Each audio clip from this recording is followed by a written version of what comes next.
Good afternoon, students. Today we have another topic of stress management in organization. This topic belongs to the fifth unit,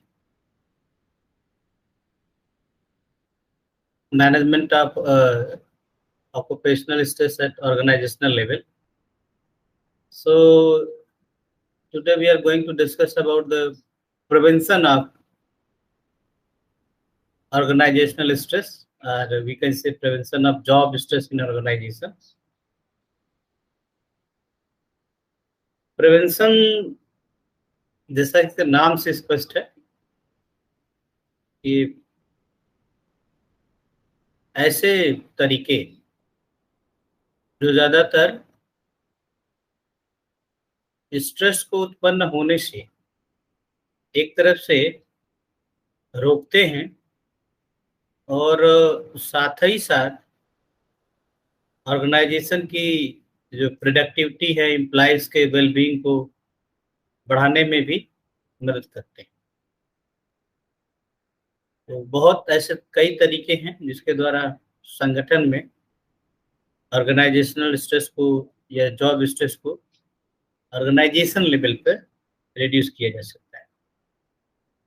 personal level पर stress management की जो techniques हैं वो हम लोगों ने 4th unit में देखी। इसमें कॉग्निटिव इंटरवेंशंस हैं, बिहेवियरल इंटरवेंशंस हैं, फिजिकल इंटरवेंशंस थे जिसमें हम लोगों ने एक्सरसाइज को देखा, योगा को देखा, फिर hypno suggestion as stress management technique के रूप में देखा। तो ये जो है इंडिविजुअल सेंटर्ड अप्रोच थे जिसको हम लोगों ने 4th यूनिट में देखा। यहाँ पे मेजर इम्फेसिस जो है वो ऑर्गेनाइजेशन सेंटर्ड स्ट्रेस मैनेजमेंट के तरीकों पर रहता है। ऑर्गेनाइजेशन सेंटर्ड जो स्ट्रेस मैनेजमेंट है उसमें खास तौर से अगर देखें तो एक इफेक्टिव जो टूल है उसमें ऑर्गेनाइजेशन और इंडिविजुअल दोनों अप्रोच को कंबाइन करके यूज किया जाता है, जिसमें organisational change and individual stress management ये दोनों जब एक साथ किए जाते हैं तो स्ट्रेस एट वर्क इसको रिड्यूस करने में, इसको प्रिवेंट करने में ये ज़्यादा हेल्पफुल होते हैं, ज़्यादा कारगर सिद्ध होते हैं। प्रिवेंशन कई तरीके से होते हैं। ज़्यादातर जो स्टडीज हैं उसमें देखा गया है कि 3 प्रकार के प्रिवेंशन होते हैं: प्राइमरी प्रिवेंशन, सेकेंडरी प्रिवेंशन और टर्शियरी प्रिवेंशन। मैंने खुद हेल्थ साइकोलॉजी में भी इन चीज़ों का जिक्र किया था, प्राइमरी, सेकेंडरी और टर्शियरी प्रिवेंशन के रूप में। हम लोग अब इसी प्राइमरी, सेकेंडरी और टर्शियरी प्रिवेंशन में के अंतर्गत क्या क्या आता है और कैसे ऑर्गेनाइजेशन लेवल स्ट्रेस को रिड्यूस किया जाता है उसकी चर्चा करेंगे। प्राइमरी प्रिवेंशन मेथड्स जो होते हैं इसमें जो है ये प्रोएक्टिव एक्शंस लिए जाते हैं जिससे कि ऑर्गेनाइजेशंस के स्ट्रेस को रिड्यूस किया जा सके और जो एम्प्लॉयज हैं उनका जो स्ट्रेस का एक्सपोजर है वो कम हो सके। ठीक है, ताकि स्ट्रेस की वजह से होने वाले जो प्रॉब्लम्स हैं इनको रोका जा सके। तो प्राइमरी प्रिवेंशन एक तरह से प्रोएक्टिव मेजर्स हैं, प्रोएक्टिव एक्शंस हैं, या वो तरीके जो किसी भी प्रॉब्लम को उत्पन्न होने से पहले इस्तेमाल किए जाते हैं, वो प्राइमरी प्रिवेंशन के अंतर्गत आते हैं। ठीक है, क्योंकि ज़्यादातर स्ट्रेस की वजह से तमाम तरह के फिजिकल साइकोलॉजिकल प्रॉब्लम्स होती हैं। तो ये जो क्रॉनिक स्ट्रेस है उसके एक्सपोजर से जो problems, health related problems employees को फेस करनी है उसको कैसे रिड्यूस किया जाए, इस पर हम लोग प्राइमरी प्रिवेंशन में फोकस करते हैं। क्योंकि एक कर्मचारी जब बीमार होता है तो उसके इंडिविजुअल प्रोडक्टिविटी का लॉस होता है, ऑर्गेनाइजेशनल प्रोडक्टिविटी का लॉस होता है। वो दोनों के लिए नुकसानदेह है, व्यक्ति के लिए भी और संस्था के लिए भी। प्राइमरी प्रिवेंशन स्ट्रेटजीज कई लेवल्स पर की जा सकती हैं, खास तौर से जो लेजिस्लेशन एंड रेगुलेशन जो हैं एक इफेक्टिव स्ट्रेटजीज हो सकती हैं किसी भी पॉलिसीज में चेंज करने के लिए, क्योंकि कोई पॉलिसी जो बड़े पैमाने पर एम्प्लॉयज को अफेक्ट कर रही है, अगर उसके लेजिस्लेशन और रेगुलेशन में परिवर्तन किया जाए तो काफी हद तक चीजें बदल सकती हैं।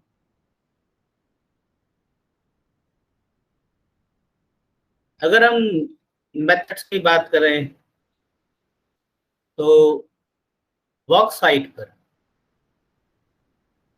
Ergonomics policies, minimum staffing level for nurses, ban on mandatory overtime and paid family leave law, ये कुछ ऐसे लेजिस्लेशन से रिलेटेड इश्यूज हैं जिनको लागू करके स्ट्रेस को होने से या रोका जा सकता है या स्ट्रेस प्रिवेंट किया जा सकता है।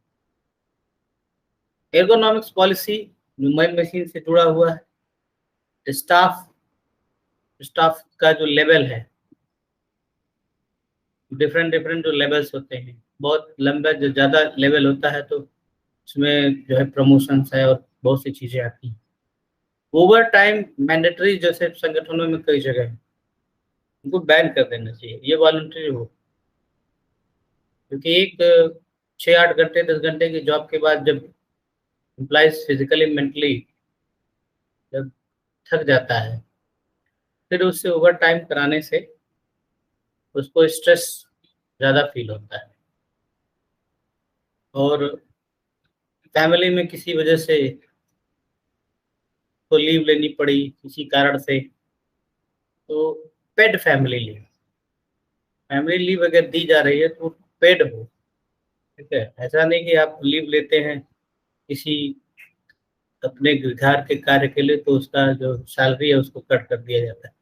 तो कुछ लीव इस तरह के होने चाहिए व्यक्ति के पास जिससे वो पर्सनल लाइफ को मैनेज कर सके।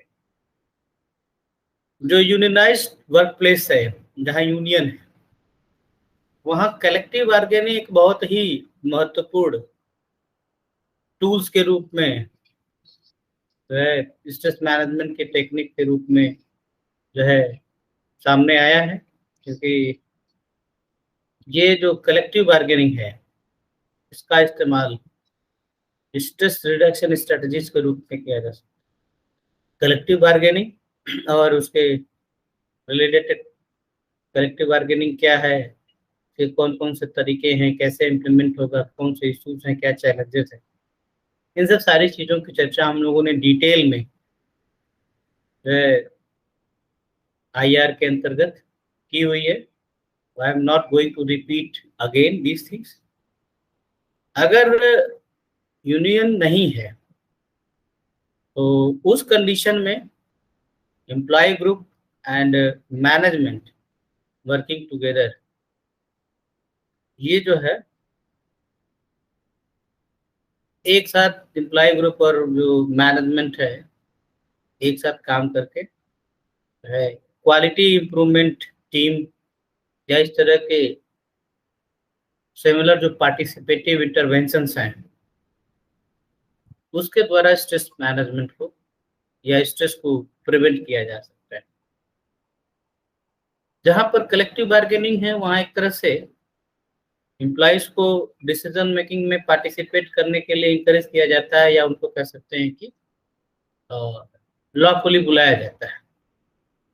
लेकिन जहां नहीं है वहां पर quality improvement team, total quality management, continuous quality process, इस तरह के तमाम इंटरवेंशन, पार्टिसिपेटरी इंटरवेंशन प्रोग्राम है, इनको चला के जो है स्ट्रेस को रिड्यूस किया जा सकता है।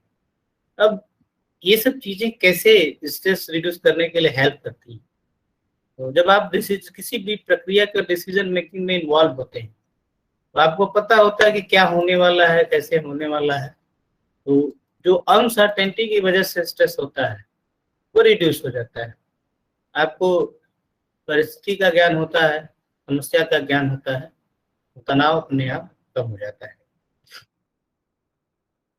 प्राइमरी प्रिवेंशन के कुछ एग्जाम्पल्स जो ऑर्गेनाइजेशन में यूज किए जा रहे हैं, जैसे ऑर्गेनाइजेशनल स्ट्रेटजीज के अंतर्गत देखिए, सबसे पहला है clearly defining workers role and responsibility. क्योंकि रोल रिलेटेड तमाम तरह के स्ट्रेस होते हैं, इसमें रोल एम्बिग्युइटी है, रोल ओवरलोड है, रोल अंडरलोड है, ठीक है, रोल कॉन्फ्लिक्ट है, रोल इरोजन है, ये सब चीजें हैं जो मैडम ने आपको पढ़ाया होगा। तो रोल एंड रिस्पॉन्सिबिलिटी से रिलेटेड तमाम तरह के स्ट्रेस होते हैं, और अगर हम किसी भी कर्मचारी के रोल को, उसके जिम्मेदारियों को स्पष्ट रूप से जब परिभाषित करते हैं तो कॉन्फ्लिक्ट समाप्त हो जाता है। ठीक।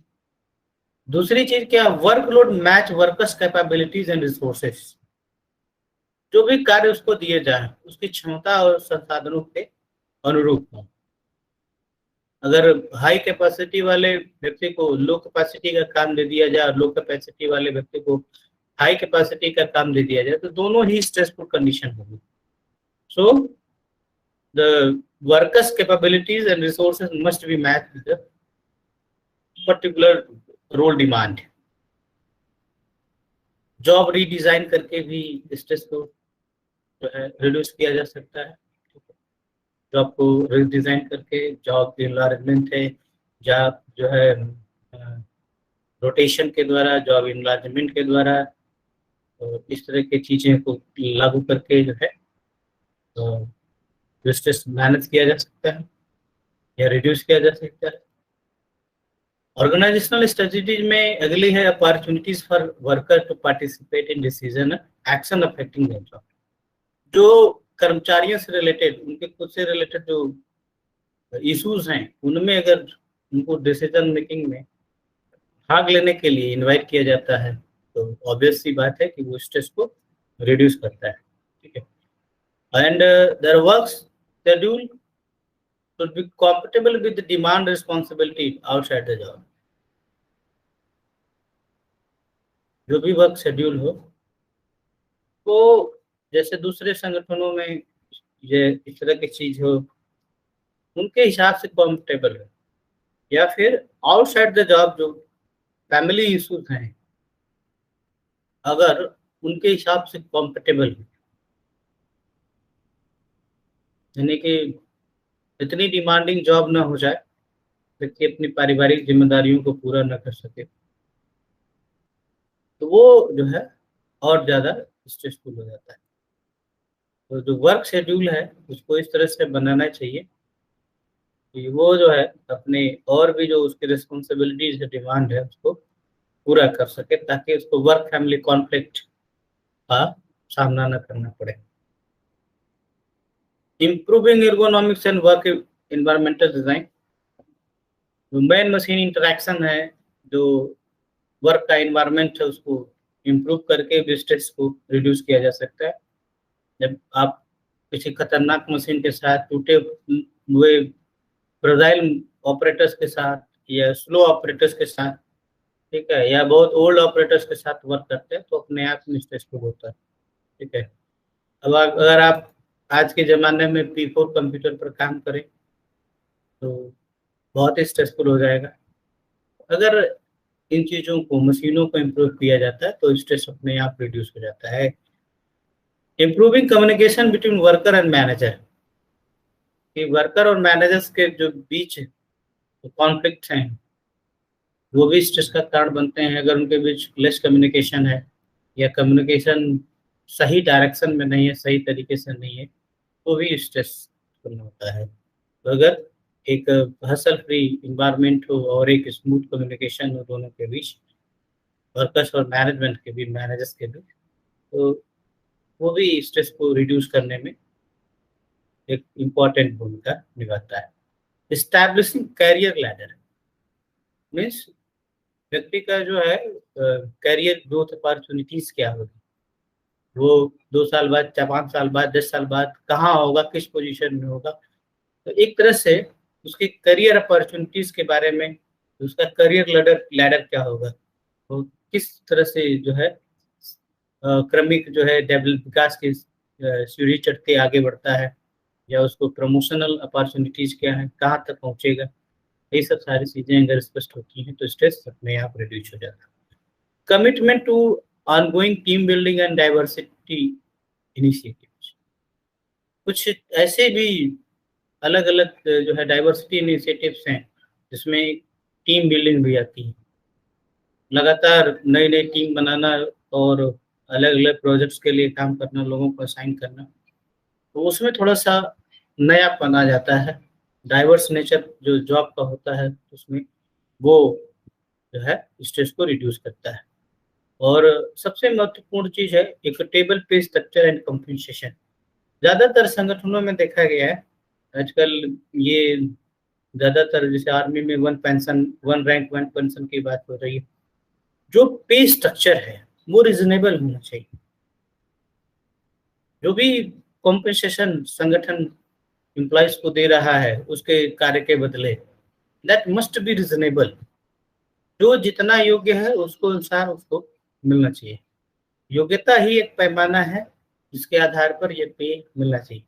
एक दो बंदे पद पर हैं, सेम पद पर हैं, एक कुछ नहीं करता है उसको भी उतनी सैलरी मिलती है, और एक बहुत मेहनत करता है उतने भी उसको भी सैलरी मिलती है। तो फिर जो करने वाला है वो स्ट्रेस में होता है, इतना करके भी हमें क्या मिल रहा है। ठीक है, तो पे जो स्ट्रक्चर है वो रिजनेबल होना चाहिए, जेन्युइन होना चाहिए। जो जो है वर्क के बदले जो उसको पे मिल रहा है वो एकदम रैशनल से होना चाहिए। ठीक है, तो these are the organisational strategies.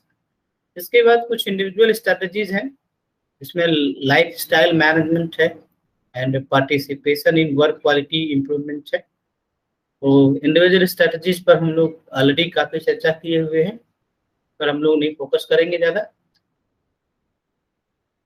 Improving job design, जो भी हम लोग चर्चा कर रहे थे कैसे कि जॉब डिजाइन को इम्प्रूव करके स्ट्रेस को प्रिवेंट किया जा सकता है, तो उसमें देखें कि allow worker to use their skill and learn new one. ऐसे जॉब को रीडिजाइन किया जाए कि एम्प्लॉयज को अपने स्किल को इस्तेमाल करने का मौका मिले और वो नई नई स्किल सीख सके। आप काबिल है और आपको काम करने नहीं दिया जाता है, तो ये बहुत तनाव की स्थिति होती है। आप जो चीज जानते हैं वो करने नहीं दिया जाता है, और जो आप करते हैं वो आप उसमें बहुत एक्सपर्ट नहीं। ठीक है, तो जॉब डिजाइन को इम्प्रूव करके भी जो है आप इस स्ट्रेस को रिड्यूस कर सकते हैं। दूसरी महत्वपूर्ण चीज है give frequent break and control of workplace pace. जो है लगातार काम करने से भी प्रोडक्टिविटी का ह्रास होता है और व्यक्ति स्ट्रेस में, तनाव में आता है। ये देखा जा गया है ये रिसर्चेज में, अटेंशन के जो रिसर्चेज है कि 40 to 45 मिनट बाद आपके सस्टेन अटेंशन में डिक्रीमेंट आता है। तो 50 मिनट 40 मिनट के बाद एक शॉर्ट ब्रेक दिया जा सकता है। ठीक है, और जो वर्क की पेस है वो बहुत फास्ट, बहुत स्लो नहीं होनी चाहिए, एक स्पीडी और स्टीडी वर्क की स्पेस होनी चाहिए। Provide opportunity to interact with others, जो आप इस तरह से डिजाइन करें कि एक दूसरे के साथ इंटरैक्ट करने का भी मौका मिले ताकि स्ट्रेस को रिड्यूस किया जा सके। लेकिन उसका दूसरा एस्पेक्ट है कि इंटरैक्ट करने में ही बिजी हो जाएंगे तो फिर मेन काम भी भूल जाते हैं, खाली फिर इंटरैक्ट ही करते हैं। ज़्यादातर ऐसा ही देखने को मिलता है कि गप मारने में पूरा दिन चला जाता है। तो स्पेसिफाई प्रेडिक्टेबल शिफ्ट, जो आपकी जो शिफ्ट है। सर वो हंसिका का और गोविंद का मैसेज आ रहा है, सब कर रहे हैं। उनको बोल दो टाइम से ज्वाइन किया करें। ठीक है, ये 3 लोग बजे का मैसेज दिया गया था उन सबको, पता नहीं कहाँ नहीं, है। मेरे पर नहीं आ रहा है, स्क्रीन पर वो नहीं आ रहा है। ठीक है सर। चलो आएगा तो ठीक है, देखें अभी आ नहीं रहा। कितनी बार बोला है कि 10 मिनट में खुद वेट करता हूँ, तो आप 3:30 बजे आएंगे क्लास ज्वाइन करने के लिए, तो क्या मतलब है क्लास का जी है। इससे अच्छा मत ज्वाइन करो, सो आराम से। मैं बात कर रहा था कि how to reduce the stress by improving job design. तो इसमें जो है प्रेडिक्टेबल शिफ्ट होने चाहिए। जो शिफ्ट है, जहाँ पर शिफ्ट में काम हो रहा है, वो शिफ्ट एकदम अनसर्टेन नहीं है कि पता चला कि आप दिन की शिफ्ट से गए और फिर आपको नाइट की शिफ्ट दे दी गई। तो ये पहले से तय हो कि जैसे कि आपको एक हफ्ते दिन की शिफ्ट करनी है, एक हफ्ते रात की शिफ्ट करनी है, 15 दिन दिन की शिफ्ट करेंगे, 15 दिन। तो वह उसी हिसाब से व्यक्ति मेंटली प्रिपेयर रहता है, वो स्ट्रेस कम होता है उसको। ठीक है। नेक्स्ट क्या है इसमें कि protection from sustain exposure to physical stresses. जो भी फिजिकल स्ट्रेसेस है, फिजिकल स्ट्रेसेस मतलब जैसे इन्वायरमेंट है, मशीनें हैं, ये जो बहुत ज्यादा अगर हीट है तो भी स्ट्रेस हो सकता है, बहुत ज्यादा नॉइजी इन्वायरमेंट है तो भी स्ट्रेस हो सकता है। तो इनसे जो है व्यक्ति को प्रोटेक्ट करना बहुत जरूरी होता है, एम्प्लॉयज को प्रोटेक्ट करना बहुत जरूरी होता है। इम्प्रूविंग कम्युनिकेशन के थ्रू भी जो है स्ट्रेस को प्रिवेंट किया जा सकता है, जिसमें share information with employ to reduce uncertainty about their job. Job से रिलेटेड जो इन्फॉर्मेशन है वो शेयर करनी चाहिए एम्प्लॉयज को, जो कंसर्न एम्प्लॉय है, ताकि अनसर्टेनिटी को दूर किया जा सके। आजकल तो जो इसके पास इंफॉर्मेशन होती है उसको शेयर नहीं करना चाहता। ठीक है, उसको लगता है कि हम बहुत इंपॉर्टेंट है, बहुत वीआईपी, इसलिए मेरे पास वो सूचना है, बाकी किसी को देनी नहीं है। Clearly define employ role and responsibility, ये तो हम लोग पहले भी बात कर चुके हैं। और तीसरा क्या है, make communication friendly and efficient, not mean spirited और पेटी। ठीक है, जो कम्युनिकेशन हो वो फ्रेंडली और इफिशिएंट हो, मतलब एक सही वातावरण हो, प्रभावी तरीके से बातचीत हो। ठीक है, बिना मतलब की बात की आवश्यकता नहीं है, लेकिन उपयोगी बात हो, जो भी बात हो, फ्रेंडली इन्वायरमेंट में। कम्युनिकेशन को इम्प्रूव करके भी आप स्ट्रेस को रिड्यूस कर सकते हैं। कम्युनिकेशन के पूरा पेपर आपने पढ़ा हुआ है, तो उसमें भी बहुत हम लोग डिस्कस करने की जरूरत नहीं है, आप पहले से जानते हैं इसको। Consulting your employees, you can reduce the stress by consulting your employees. Give workers opportunity to participate in decisions that affect their job and establish work schedule that are compatible with demand and responsibilities outside the job. उसके बाद offering reward and incentives, ये भी जो है stress prevention के tools के रूप में यूज होता है, क्योंकि जो है इंस्टीट्यूशनली और वर्बली किसी भी परफॉर्मेंस के लिए है उसको प्रेज दिया जाना चाहिए। अगर एम्प्लॉयज अच्छा काम करता है तो उसको पुरस्कार मिलना चाहिए, प्रेज मिलना चाहिए। नॉर्मली क्या होता है कि जो चापलूस एम्प्लॉयज होते हैं उन्हीं को ज्यादा पुरस्कार मिलता है, जो हार्ड वर्कर्स होते हैं उनको जो है सही पुरस्कार नहीं मिलता है। ठीक है। Provide opportunity for career development, और करियर डेवलपमेंट के लिए भी जो है ग्रोथ और अपॉर्चुनिटीज क्या है किसी एम्प्लॉयज के करियर का, उसके लिए भी उसको बताया जाना चाहिए, अपॉर्चुनिटीज प्रदान की जानी चाहिए। अगर कोई कॉम्पिटेंट है तो उसको करियर डेवलपमेंट के लिए मौका मिलना चाहिए। ठीक है। Promote and entrepreneurial work climate that gives employ more control over their work. तो वर्क का क्लाइमेट इस प्रकार से हो, इस प्रकार से डेवलप किया जाए जिसमें जो है इंटरप्रेन्योरशिप ज्यादा हो। ठीक है, उसमें जो है उद्यमिता ज्यादा हो, और वो एम्प्लॉयज को एक तरह से अपने कार्य के ऊपर कंट्रोल हो, मतलब एक तरह से कहते हैं ना कि प्रोफेशनल तरीका। ठीक है, बी प्रोफेशनल। तो प्रोफेशनलिज्म को एक तरह से प्रमोट करने की बात है, ताकि जो है एम्प्लॉयज का अपने कार्य के ऊपर कंट्रोल ज्यादा हो।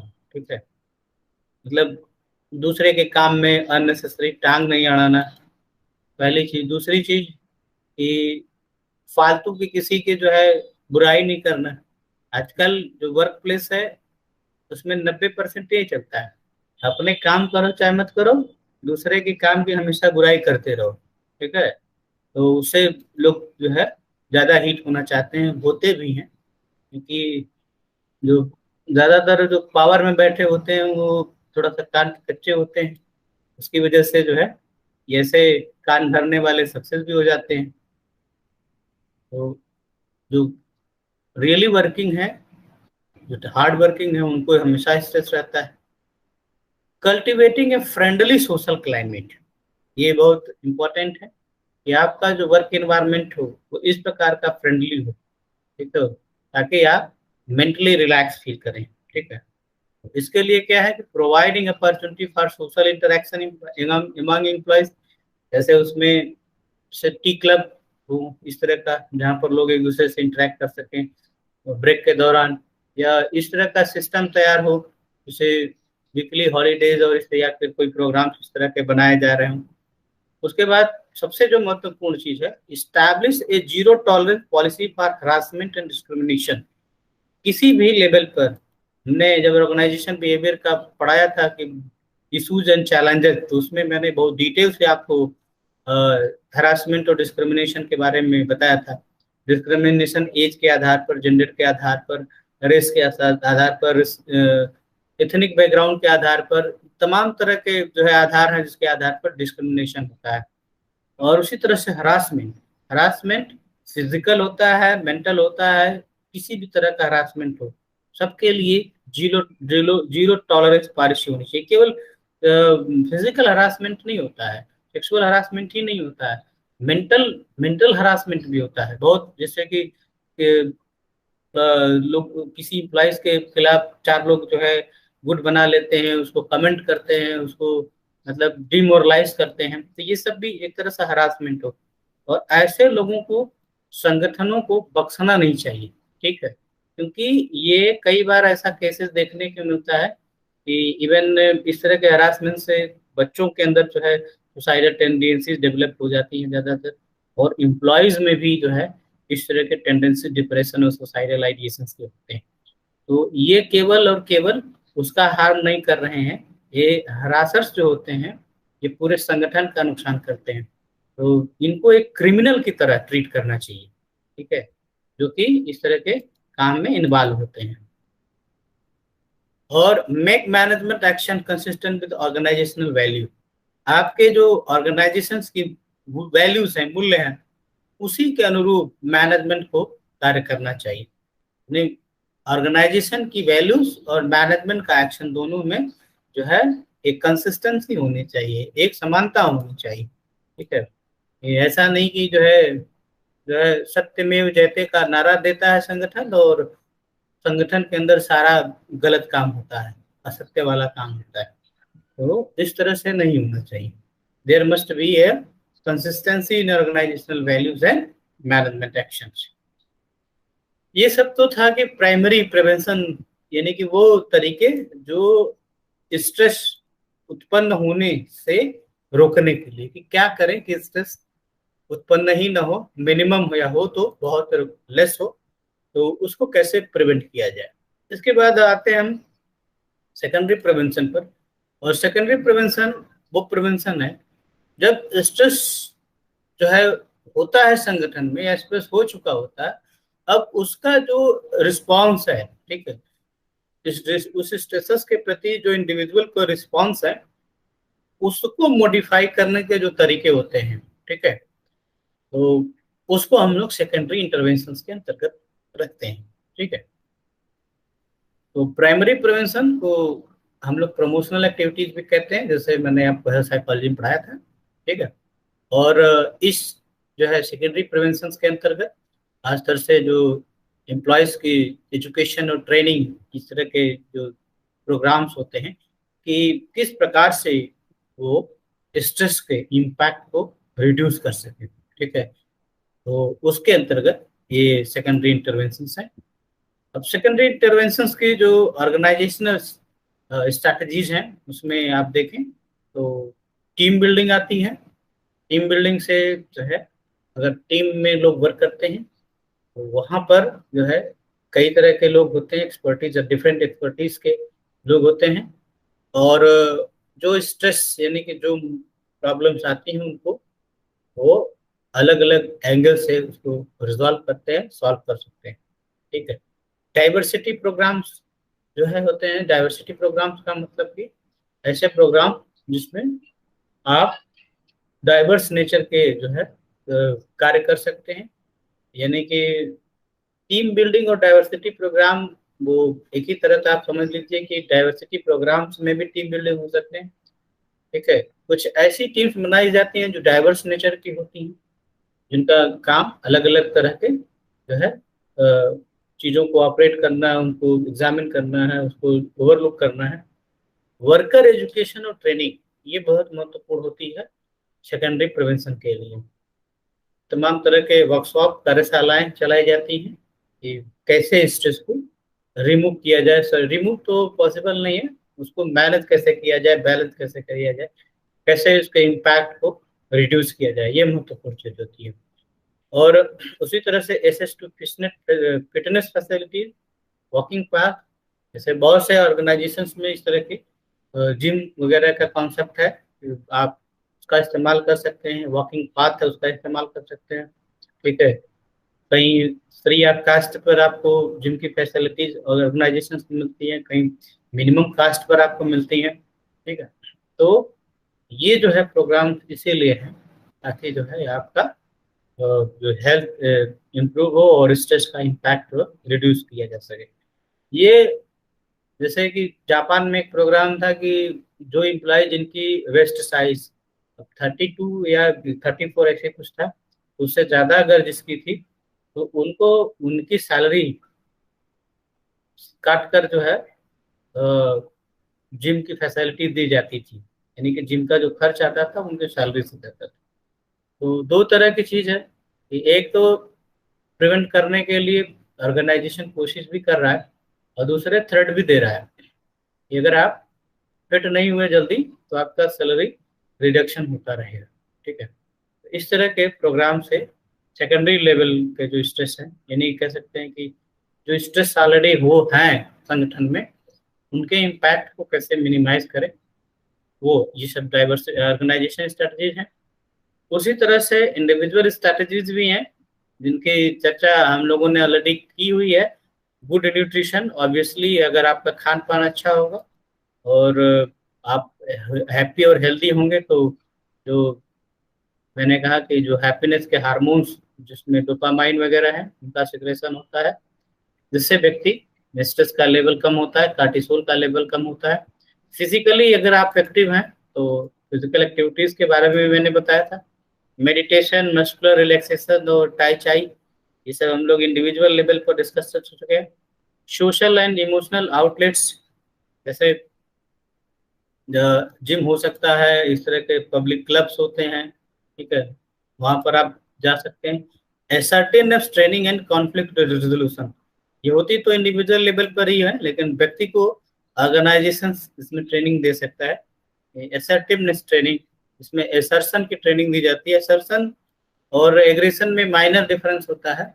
एसर्शन में क्या होता है कि you have to write up, sorry, you have to wake up for your rights without showing the anger. अपने जो है अधिकारों के लिए आपको खड़ा होना, अपनी बात रखनी होती है, बट आपको एंगर एग्रेशन नहीं प्रदर्शित करना है। ठीक है। तो इसी को हम लोग एसर्शन ट्रेनिंग कहते हैं, कि मतलब दृढ़ीकरण इसको कहते हैं कि आप अपनी बात रखिए बिना किसी डर भय के। ठीक है। और उसी तरह कॉन्फ्लिक्ट रेजोल्यूशन की ट्रेनिंग होती है। कॉन्फ्लिक्ट अगर ऑर्गेनाइजेशन के लेवल पर हो, इंडिविजुअल लेवल पर हो, तो कॉन्फ्लिक्ट मैनेजमेंट के तमाम तरीके हैं। और ये भी हम लोग ऑर्गेनाइजेशन बिहेवियर के अंतर्गत इसको काफ़ी डिटेल से डिस्कस किए हुए हैं। So I am not going to repeat this things again. तो conflict resolution and assertive training जो है, ये सेकेंडरी प्रिवेंशन के अंतर्गत आते हैं। ठीक है। अब हम लोग बात करते हैं टर्शरी प्रिवेंशन। टर्शरी प्रिवेंशन और स्ट्रेस प्रिवेंशन के वो तरीके हैं जिसमें जो है प्रोएक्टिव नहीं बल्कि रिएक्टिव होते हैं। ठीक है। इसमें स्ट्रेस ऑलरेडी है और स्ट्रेस रिलेटेड प्रॉब्लम्स भी ऑलरेडी हो चुकी हैं। अब यहाँ पर कोशिश ये होती है कि how to minimise the affect of stress related problems. ठीक है। जैसे जो प्राइमरी प्रिवेंशन है उसमें स्ट्रेस ना हो इसकी कोशिश की जाती है। सेकेंडरी प्रिवेंशन में है कि स्ट्रेसेस के प्रति जो इंडिविजुअल का रिस्पॉन्स है उसको मॉडिफाई किया जा सके। ठीक है, व्यक्ति स्ट्रेस फील कर रहा है पर उसका इम्पैक्ट जो है न आए हेल्थ पर। टर्शियरी में क्या है कि ये इम्पैक्टफुल है, इम्पैक्ट हो चुका है, मतलब प्रोलॉन्ग स्ट्रेस रहा है जिसकी वजह से उसको कोई ना कोई प्रॉब्लम हो चुकी है।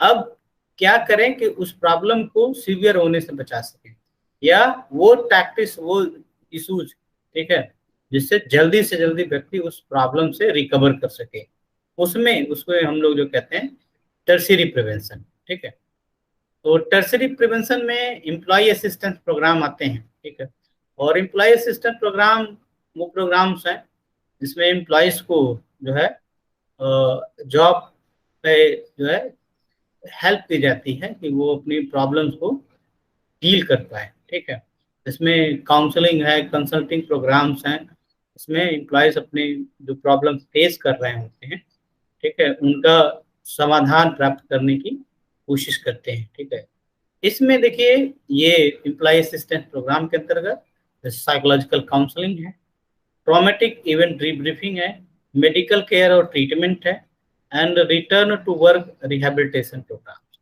ये वो प्रोग्राम्स हैं जिसके द्वारा जो है जो इम्पैक्ट स्ट्रेस का उनके ऊपर पड़ना है उस इम्पैक्ट को कैसे मिनिमाइज किया जा सके, उनको कैसे कम किया जा सके। जैसे स्ट्रेस की वजह से कोई डिप्रेशन में चला गया है, किसी को सुसाइडल आइडिएशंस आ रहे हैं, या कोई जो है मेंटली फिजिकली एकदम हरास फील कर रहा है, तो साइकोलॉजिकल काउंसलिंग या एम्प्लॉय काउंसलिंग के थ्रू उसको रिड्यूस करने का प्रयास करते हैं।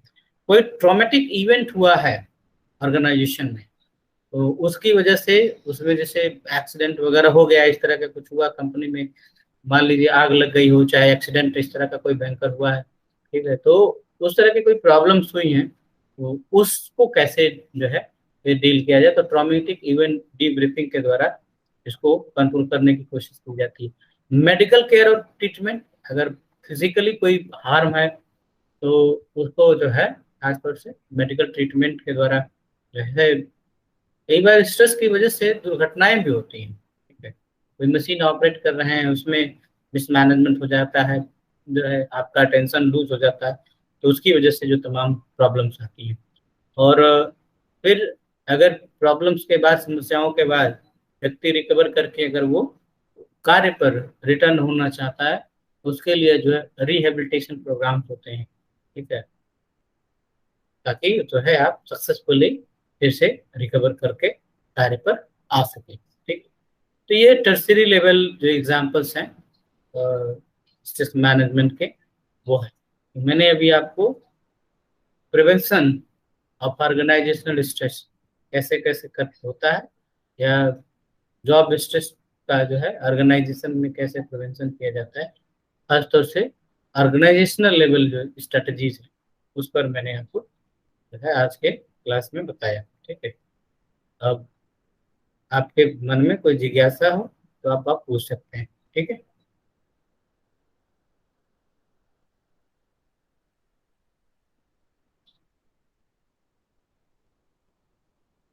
कोई क्वेरी है तो बताइए, नहीं तो फिर क्लास बंद की जाए।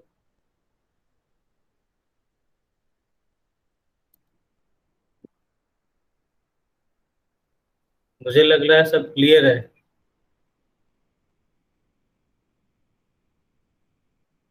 रिप्लाई तो करो, तुम लोग सो जाते हो क्या बीच बीच में? क्लियर है सर। ठीक है, थैंक यू, फिर मिलते हैं नेक्स्ट क्लास में।